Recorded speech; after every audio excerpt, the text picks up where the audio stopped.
menjadi penopang bagi menyatakan kebenaran dalam hidup. Terpuji nama Tuhan.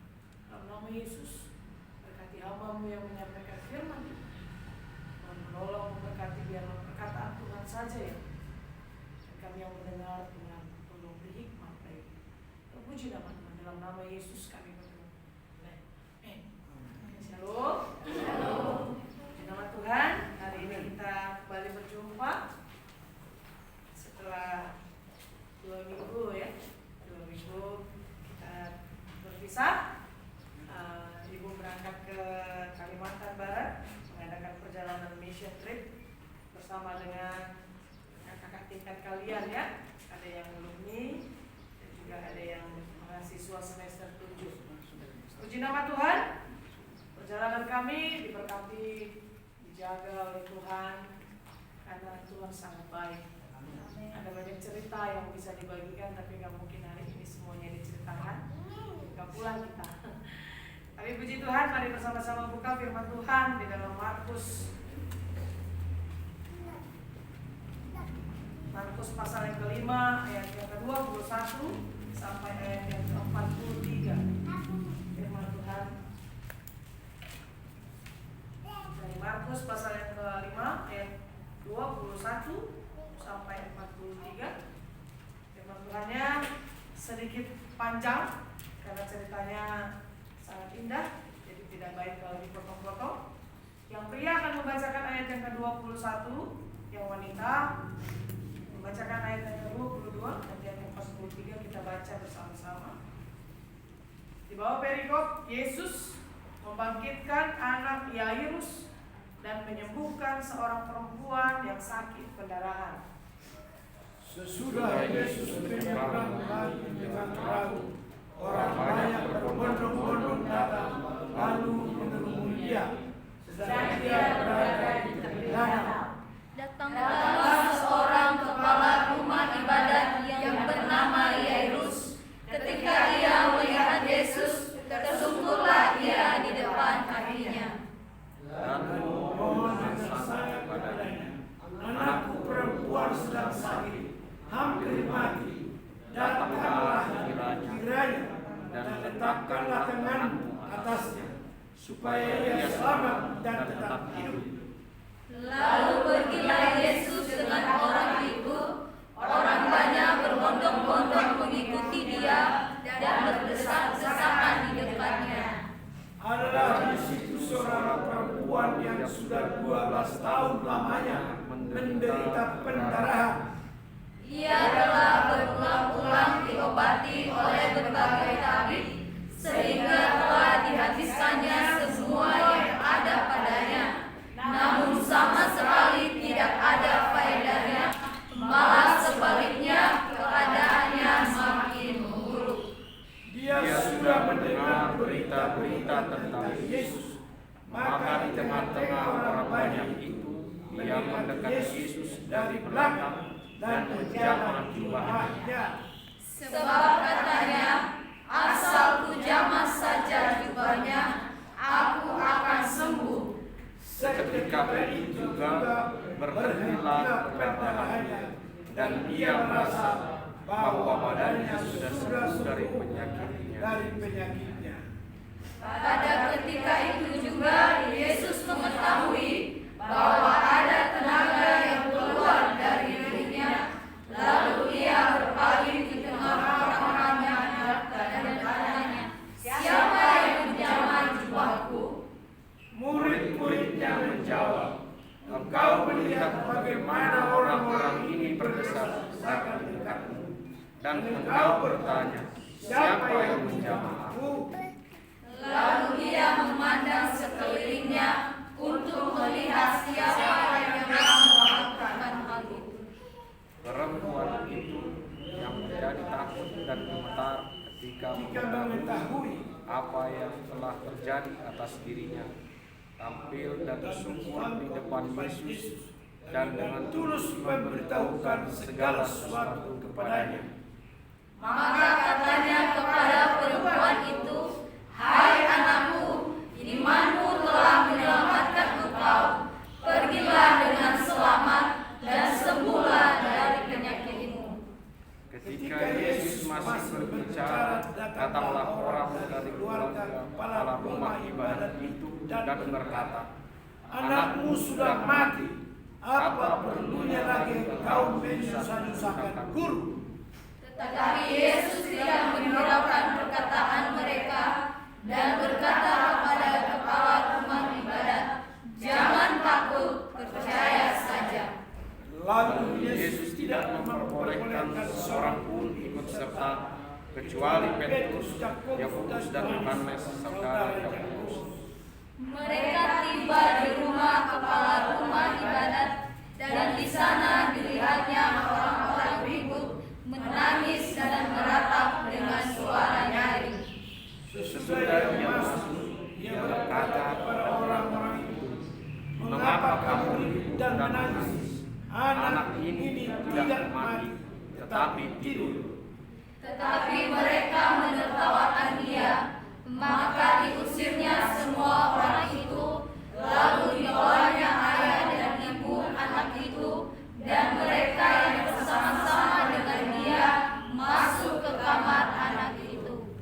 Lalu dipegangnya tangan anak itu, katanya, Talita kum, yang berarti, hai anak, aku berkata kepadamu, bangunlah. Seketika itu juga anak itu bangkit berdiri dan berjalan, sebab umurnya sudah 12 tahun. Semua orang yang hadir sangat takjub. Kita bersama-sama. Dengan sangat ia berpesan kepada mereka supaya jangan seorang pun mengetahui hal itu. Lalu ia menyuruh mereka memberi anak itu makan. Amin. Sekian panjang firman Tuhan.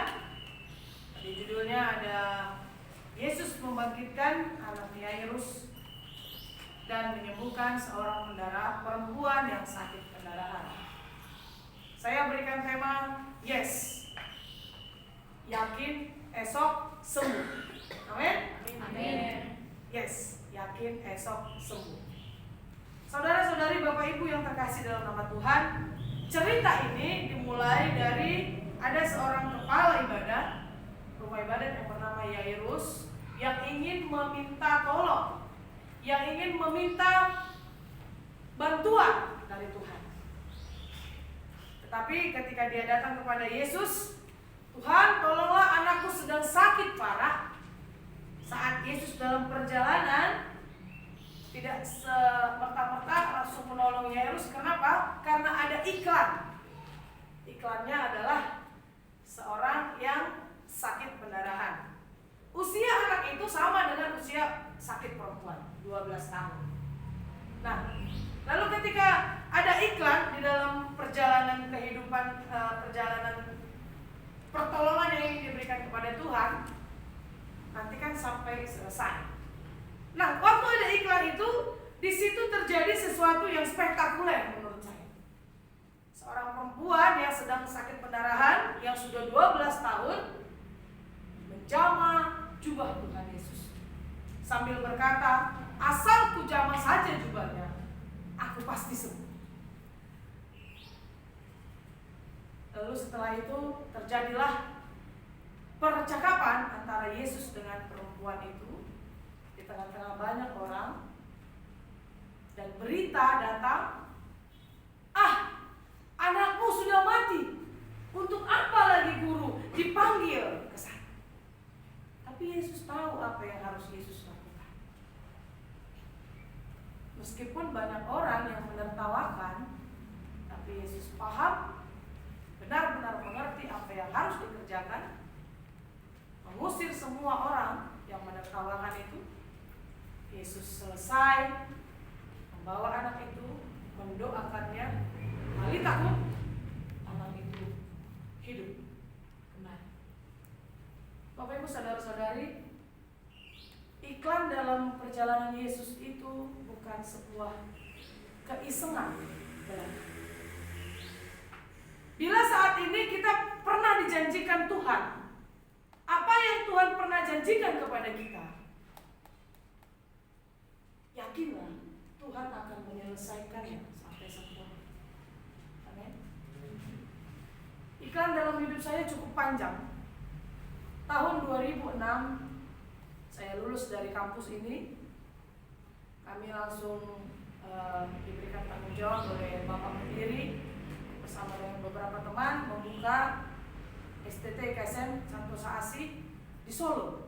Waktu itu masih di Salatiga. Ada banyak iklan yang terjadi di situ sampai saya menerima janji Tuhan, aku akan memakai engkau sebagai pengkhotbah.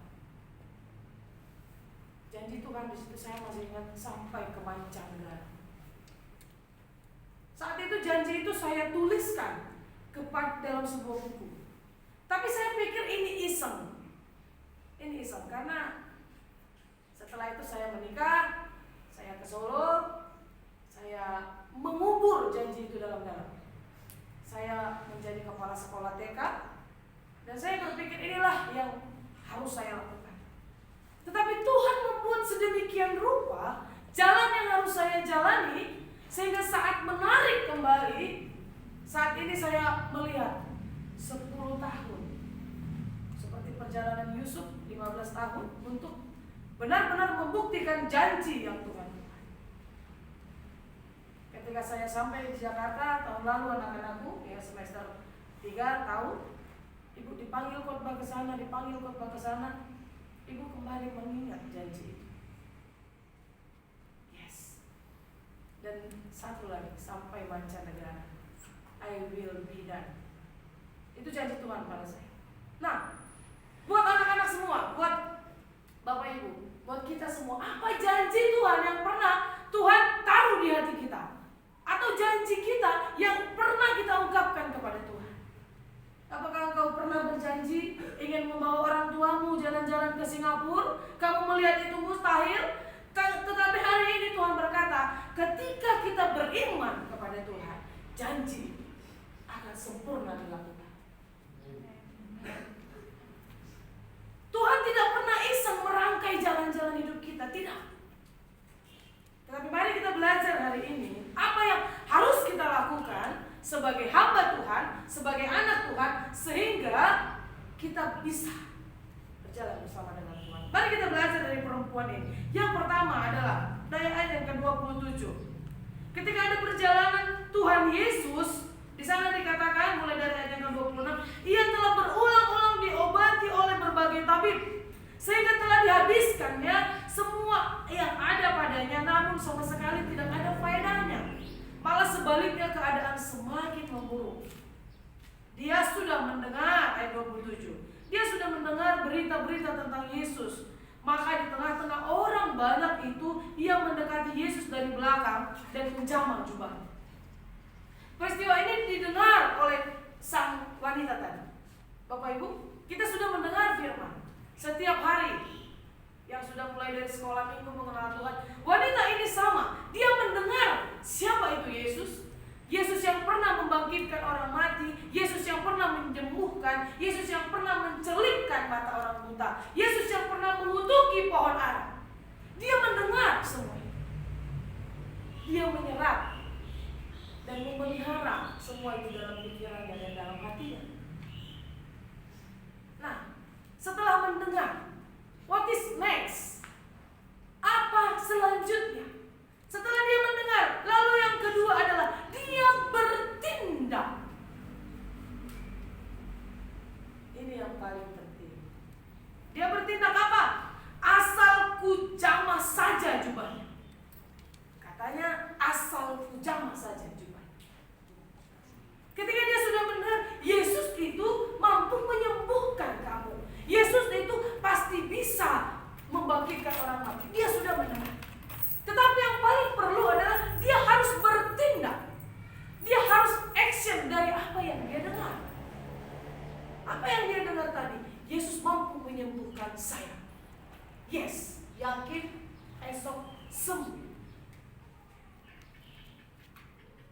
Ketika kita mendengar, kamu pasti jadi orang sukses, kita pasti bilang amin. Benar? Yang paling perlu adalah apa action kita ketika kita sudah mendengar. Apakah kita sudah beraction? Apa kita sudah melakukan sesuatu? Ini yang paling perlu ya anak-anakku. Nanti di asrama ini anak-anak ada banyak peraturan. Kuliah ada banyak tugas yang harus kamu kerjakan. Kamu nggak bisa mengerti satu buku ini kalau actionnya adalah kita tidak membaca. Ingat, perjalanan 1000 langkah dimulai dari langkah pertama. Ketika kamu berani maju melangkah, itu ketika mendengar. Kita bangga melihat orang lain kan? Bangga melihat orang lain. Wah, dia bisa ya, bagus ya. Tapi kita tidak mau action. Kita tidak melakukannya. Kita tidak berani. Kita tidak akan berhasil. Sesuatu yang sudah kita dengar dan kita percayai, bila tidak dilakukan itu sama seperti orang membungkus kado tetapi tidak memberikan. Saya udah punya kado buat Ufi misalnya kan. Contoh Ufi. Atau punya makanan lah ya. Besok lah saya kasih sama si Ufi. Gak saya kasih. Minggu depan nggak usah lah saya kasih. Mau dikasih lagi? Akhirnya Ufinya pergi. Terus ini gimana? Gak jadi dikasih. Mau dikirim? Ongkos kirim mahal ke Amerika contoh. Dia udah ke Amerika sekolahnya. Amin. Amin. Amin. Amin ya. Amin. Nah, ketika kau mendengar ada keberhasilan, ada kesuksesan setelah belajar, tetapi kamu hanya bermalas-malas, tidak bisa. Benar? Tetapi ketika kita mendengar, kita buat sebuah aksi seperti apa yang dilakukan oleh wanita itu, dia mengambil bagiannya. Aku dengar, lalu dia bertindak, asal jamah saja jubahnya. Dia melakukan.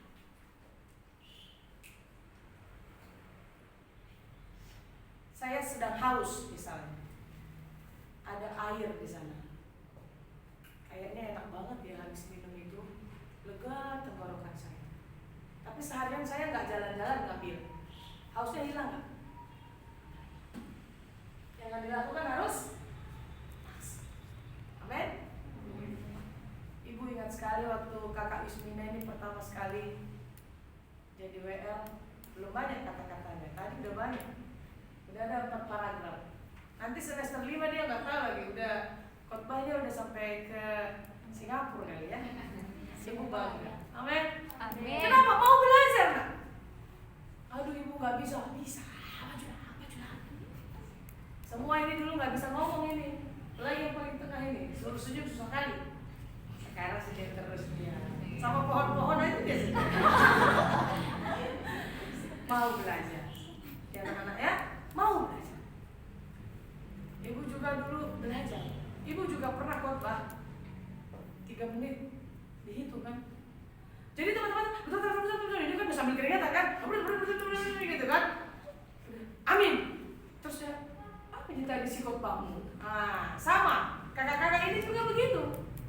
Ya, Juni juga nanti begitu disuruh khotbah. Aduh kak, nggak bisa kak. Belum disuruh khotbah juga udah keringetan kan, giginya mau cabut semua kan saya. Tapi harus belajar. Ya, harus belajar. Ada aksi. Dari apa yang kita percayai, ada aksi. Kamu percaya jadi orang hebat? Amin. Percaya jadi orang besar? Amin. Ada aksi. Asal jamah. Bukan kekuatan kita, bukan. Perempuan ini melangkah pun dia karena dia percaya akan disembuhkan oleh Tuhan. Nah setelah itu apa lagi jalannya? Setelah itu ini luar biasa.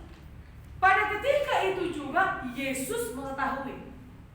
Garis bawahi, Yesus mengetahui. Apa yang kau lakukan, Yesus mengetahui. Pada ketika itu juga Yesus mengetahui bahwa ada tenaga yang keluar dari dalam dirinya. Lalu ia berpaling di tengah orang banyak dan bertanya, siapa yang menjamah jubahku? Murid-muridnya menjawab, engkau melihat bagaimana orang-orang ini berdesak-desakan dekatmu, dan engkau bertanya siapa yang menjamah jubahku? Siapa yang menjamah aku? Anak-anakku, dalam hidup kita, setelah kita beraction, setelah kita melakukan, selanjutnya apa? Ingat, Yesus mengetahui apapun yang kau lakukan. Kalau kau nyontek, Yesus tahu. Kau mencuri, Yesus tahu. Kau berbohong, Yesus tahu. Ibu serius. Tetapi Yesus bertanya lagi, apa yang kau lakukan? Seringkali orang ketika ditanya, bukan saya, bukan aku. Kita tidak pernah mau disalahkan. Tetapi ingat, Yesus tahu. Yang ingin ibu garis bawahi adalah, tetapi perempuan itu ketika dia menjadi takut dan gemetar, ketika mengetahui apa yang terjadi pada dirinya, dia tampil dan tersungkur di depan Yesus, ingat, dan dengan tulus memberitahukan segala sesuatu. Anak-anakku, kau harus menjadi orang yang tulus dan jujur. Ingat itu. Kau harus bisa dipercayai, anakku. Percaya sama ini. 1 rupiah pun milik gereja, 1 rupiah pun milik orang tuamu, atau kau perjalanan kemana-mana, kau harus jujur. Kau gak boleh nyontek, kata Tuhan, jangan nyontek. Karena itu bukan nilaimu. Nilai kita memang 2,7, itulah dulu. Kita harus belajar. Jangan pernah hidup tidak dengan apa yang menjadi hasil kita. Harus jujur. Ingat ya, ketika dia ditanya oleh Yesus, murid-muridnya mencoba untuk menetralisir keadaan. Siapa yang menjamah jubahku? Tuhan, begitu banyak loh orang di sini desak-desakan. Masa Tuhan bertanya siapa yang menjamah? Tapi Tuhan tahu perempuan itu tersungkur. Dia jujur di depan Yesus. Amin. Amin. Ibu dari awal sudah ceritakan ya, ya, ada kesalahan yang kita lakukan. Jujur, ibu sangat menghargainya, sangat. Tapi kalau udah ketahuan berbohong, ke lubang semut pun ibu kejar, ibu bilang kan?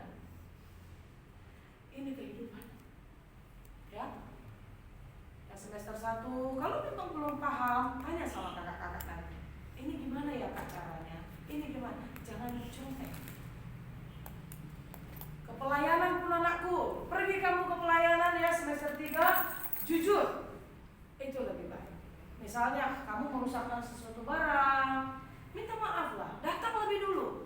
Pak, Bu, maaf saya tadi merusak barang ini. Saya mohon maaf Pak. Daripada tadi kita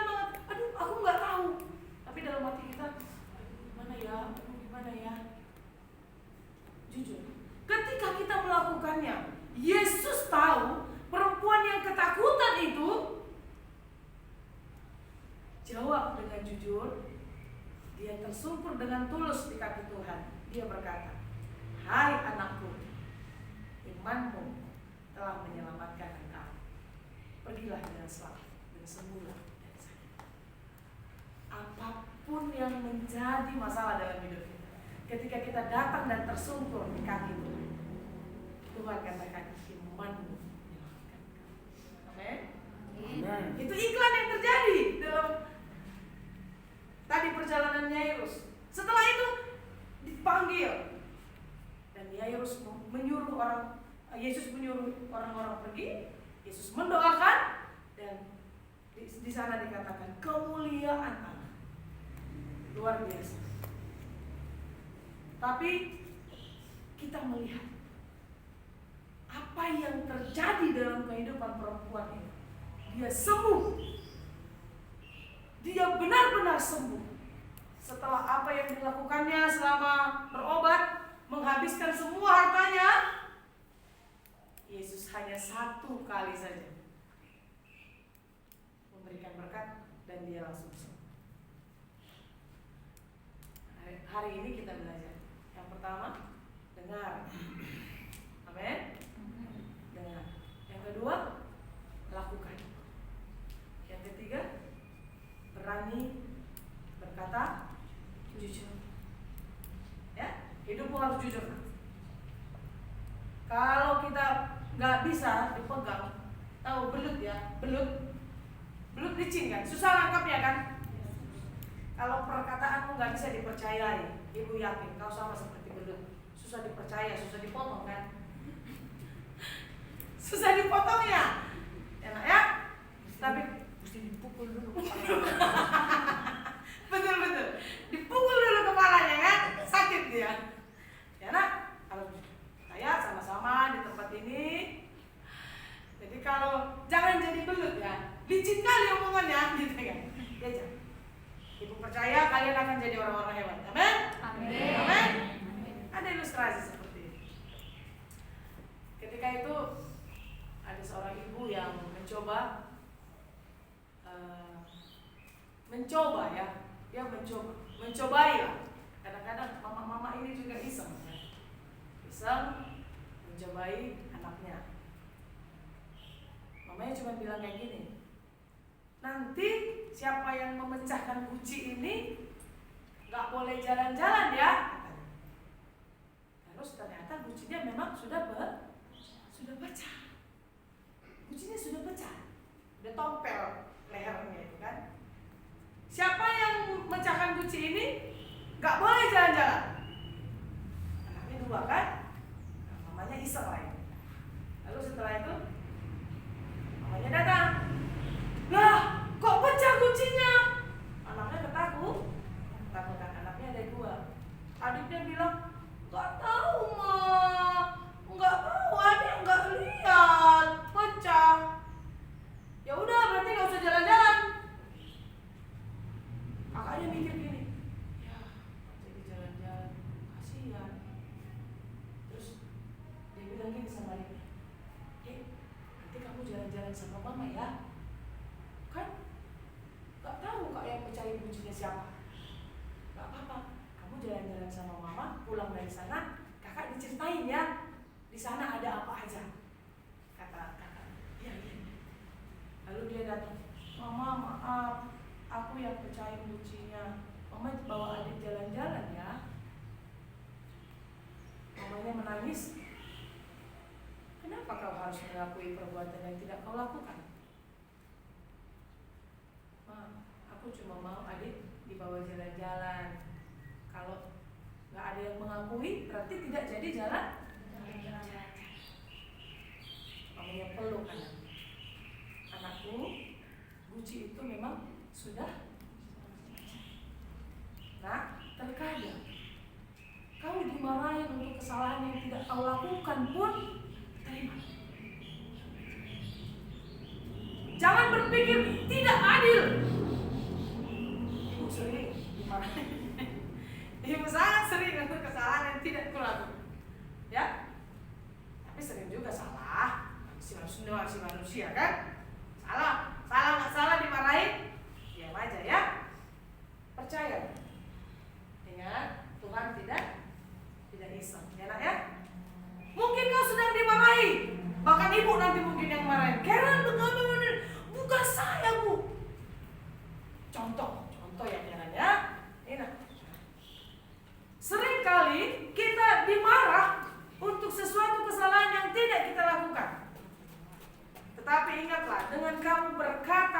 baik, Tuhan perhitungkan. Ya. Lalu anak dua tadi setelah mendengar alasan kakaknya kenapa dia harus melakukannya, aku tidak mau, kami tidak jalan-jalan, tapi tidak apa-apa, adik saja yang pergi, orang tuanya lakukan apa? Ya sudah, dua-duanya boleh jalan-jalan. Seringkali hidup kita dibuat seperti itu oleh Tuhan. Seringkali yang dituntut apa? Hanya kejujuran, ketulusan yang dilakukan. Ketika dibantu, ketika membantu orang lain, percayalah Tuhan beri upah yang baik untuk kita. Amin. Kemarin ibu cerita, seringkali kalau kita disuruh kan, aku lagi. Ibu dulu waktu SMP selalu disuruh nulis di depan papan tulis kan. Siapa yang pernah? SMP ya. Rasanya jengkel juga ya. Padahal di dalam kelas itu ada 40 orang kan. Triana tulis di depan. Bukunya banyak. Tapi setelah saat ini SMA, saya paham. Saya kalau disuruh nulis di depan itu bisa lurus karena lurus dari sini sampai ke sana lurus. Kenapa? Karena sering melakukannya. Mungkin saat itu disuruh terus. Teman-teman main-main bisa ke sana kemari. Kita nulisnya berapa kali? Jadi 2 kali kan? Menulis di papan tulis, menulis juga di buku. Saya mau tanya, enak nggak? Nggak enak. Tidak ada yang enak dalam pembentukan. Dipanggil suruh nulis, kadang-kadang sampai 5 lembar. Nulis saja kan kayak gini kan. Tulis, teman-teman nulis, setelah selesai baru kita tulis lagi.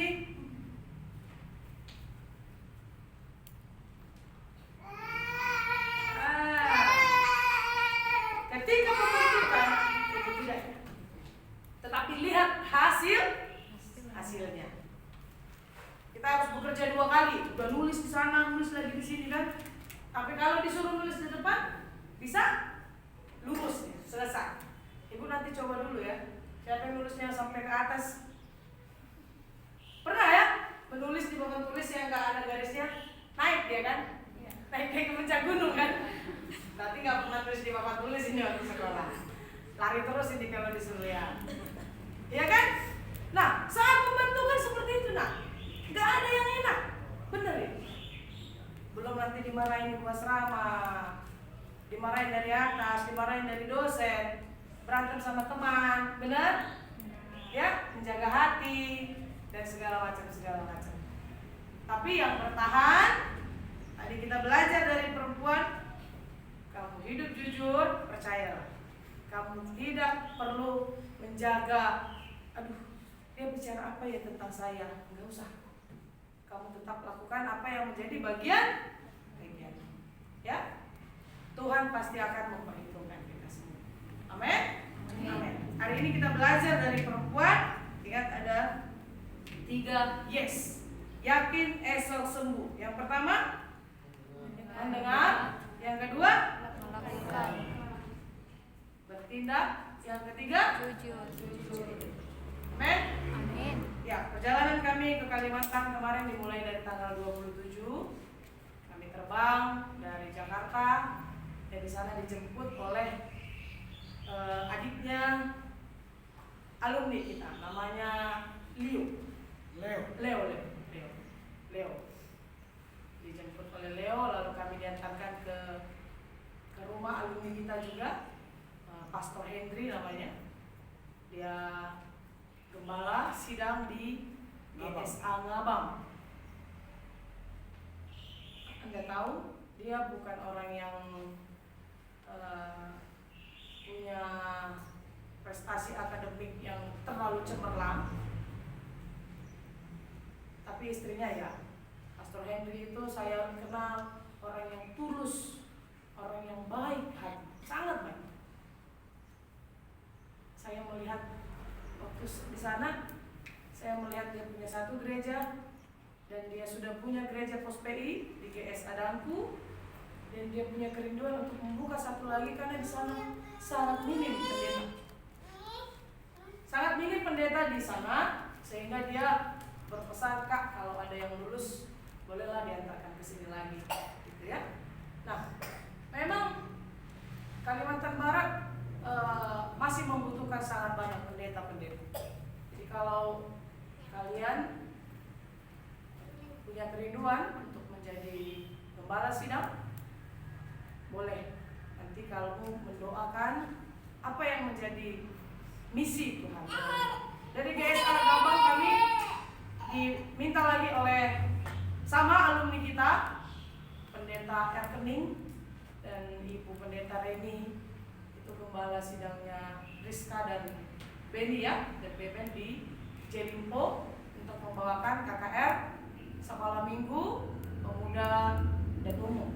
Jadi satu hari kita gabung karena tidak ada jadwal sebenarnya. Tapi puji Tuhan, semuanya berjalan dengan baik. Saya mengenal pendeta itu juga dengan sangat baik. Beliau sempat menjadi ketua senat mahasiswa juga, Pak Erkening itu. Di sana ibu dikasih makan daging kijang. Ibu makan daging kijang, makan umut sawit ya, kelapa sawit yang muda itu baru pertama sekali dimakan, dan keongsungan. Apa namanya? Bukan. Apa namanya, Beni? Yang keong dari sungai itu? Tengguyung. Ibu coba makan, ibu takut dia gerak-gerak di dalam leher kan? Ibu kunyah sampai lumat kan? Karena belum pernah makan itu. Ibu makan, lalu dari sana bergeser ke rumahnya Pendeta Utun, itu gereja KGBI Rangitan. Ternyata di sana ada yang minta juga kita melayani lagi tambahan 2 gereja untuk panggung boneka. Panggung boneka itu gereja KGBI Bengkawe dan GKSI Philadelphia.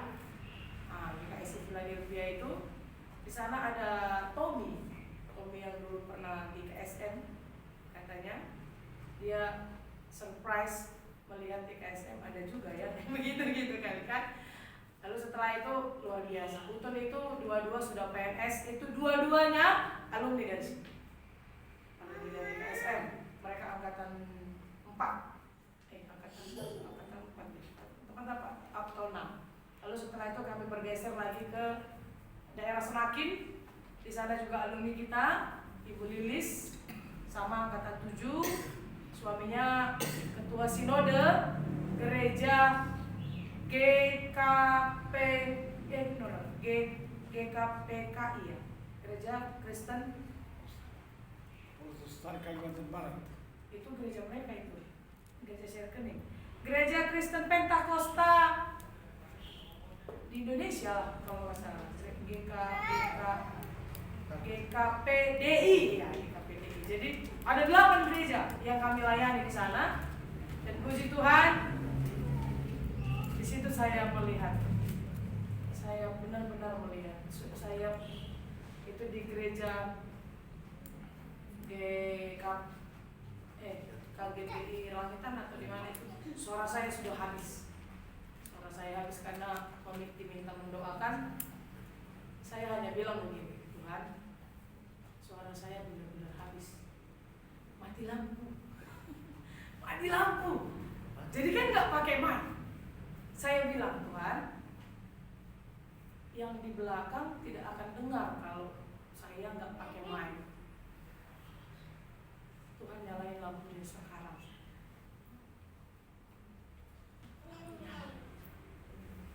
Saya bilang, makasih ya Tuhan, kan benar-benar nggak main-main. Saya mau nangis. Saya pikir iseng banget gitu, mati lampu. Saya sempat WA Bapak, mati lampu, anakku habis benar-benar. Pasti jemaat yang di belakang nggak dengar. Saya berdoa karena kebetulan hujan, ya anak-anakku hujan, suara nggak ada, benar-benar nggak bisa keluar karena berturut-turut pelayanan KKR itu mendoakan. Mati lampu, saya bilang, Tuhan, aku mau khotbah, aku mau cerita Tuhan di sini. Nyalakan lampunya, lampunya tak. Nyala. Saya nangis dulu di dalam hati. Makasih. Kayak Tuhan itu dekat banget. Makasih Tuhan. Nggak iseng. Hebat sekali. Itu peristiwa yang berkali-kali Ibu alami bersama dengan Tuhan. Tuhan itu sangat dekat. Dan satu peristiwa yang sangat besar bagi saya adalah ketika saya mendoakan ibu saya. Waktu itu mungkin sakitnya udah parah ya. Mama itu menyerah karena dia jatuh, kakinya nggak bisa jalan sebelah kanan. 3 tahun dia nggak kemana-mana karena penyakit gula juga. Akhirnya ginjalnya mungkin kena. Tuhan waktu itu kami masih di Solo. Mama udah terkaku. Iya, udah kaku pada sore hari. Saya cuma bilang satu sama Tuhan, kembalikan nyawanya. Itu saya sore hari itu benar-benar Tuhan kembalikan nyawanya. Saya cuma minta satu, aku mau mamaku terima Yesus. Saya khotbah kemana-mana Tuhan, tapi mamaku pergi bukan ke surga. Saya sangat sedih karena mama saya punya banyak pegangan jimat. Biasa orang di kampung ya, dikasih tahu ngeyel, keras kepala, jangan mak, jangan. Ada orang yang utang-utang, pinjam uang, nggak dibalikin, mama marah, didukunkan. Ya, mungkin masih ada mama kita yang seperti itu, doain ya. Selalu mama itu menjadi yang seperti itu. Ada yang disimpan di mana, ada yang simpan di mana. Pada sore itu saya bilang, Tuhan jangan biarkan mamaku tidak dengar Injil Kristus. Udah kaku, kembalikan sekarang nyawanya. Saat itu saya menangis, memang menangis, minta tolong Tuhan, Tuhan tolong kembalikan mama, kembalikan jiwanya saat. Tiba-tiba saya pas menangis, dia menangis. Saya lega. Saat itu baru setelah itu ada kesempatan saya cerita Yesus, ada kesempatan saya cerita Yesus. Karena bagi saya sia-sia aku khotbahin orang, sia-sia aku khotbahin anak-anak percaya pada Injil Yesus Kristus segala macam, tapi mamaku enggak percaya kepada Yesus. Lalu ada satu momen waktu di rumah sakit, saya video beliau. Saya bilang, Rusli Habeahan, terima Yesus, pasti masuk surga.